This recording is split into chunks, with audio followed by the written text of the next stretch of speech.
சொன்ன தமிழகத்தில் சட்ட ஒழுங்கு சீரழிந்து விட்டது, சட்ட ஒழுங்கு சத்தி சிரிக்கின்றது. இன்றைக்கு திராவிட முன்னேற்ற கழக கூட்டணியில் அங்கம் வைக்கின்ற கட்சிகள் கூட தமிழகத்திலே சட்ட ஒழுங்கு சீர்கட்டு விட்டது என்று தான் குறிப்பிடுகிறார்கள்.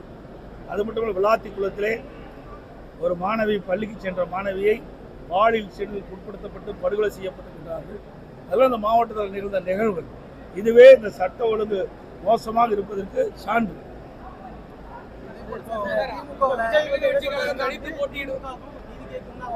ஒரு சொன்னா சொல்லிட்டு போறாரு, புதுசா தானே வந்திருக்காரு, தேர்தல் முடிஞ்சா தான் அவருடைய விவரம் தெரியும்.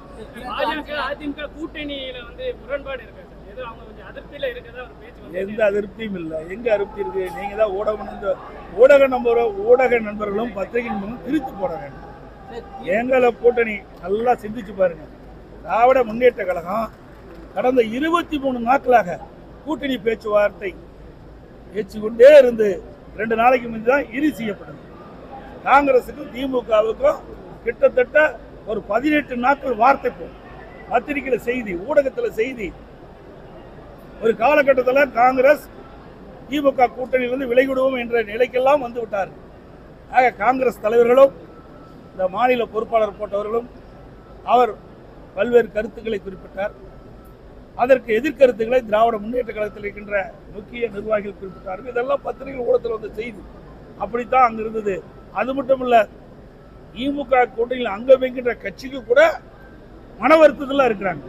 இன்னும் சொல்ல போனா, மறுமலர்ச்சி திராவிட முன்னேற்ற கழகம் அந்த முக்கிய தலைவர் பேச்சுவார்த்தை முடித்துவிட்டு வெளியிலே வருகின்ற பொழுது சிரித்து கொண்டே அழுது கொண்டே சிரிக்கிறேன்னு சொன்னார். அழுது கொண்டே சிரிக்கிறேன்னு சொன்னார்.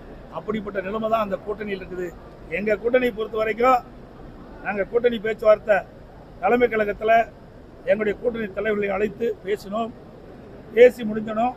அன்றைய தினமே எங்கள் கூட்டணியில் இருக்கின்ற ஒவ்வொரு கட்சிக்கும் எத்தனை இடங்கள் என்று அறிவிக்கப்பட்டது. அடுத்த நாள் தேர்தல் அறிவிப்பு வெளியிட்டோம். அதுக்கு அடுத்த நாள் முதல் பட்டியல் அதிமுக சார்பாக வேட்பாளர் பட்டியல் அறிவிக்கப்பட்டது. அப்புறம் ஒரு நாள் கழித்து 2வது வேட்பாளர் பட்டியல் அறிவிக்கப்பட்டது. இப்பொழுது இன்றைய தினம் 3வது வேட்பாளர் பட்டியல் அறிவிக்கப்பட்டுவிட்டது. ஆக அனைத்து இந்திய அண்ணா திராவிட முன்னேற்ற கழகத்தை பொறுத்த வரைக்கும் எங்கள் கூட்டணியில் எந்தவித ஒரு சிறு கடுகளவு கூட பிரச்சனை இல்லை என்பதை தெளிவுபடுத்தி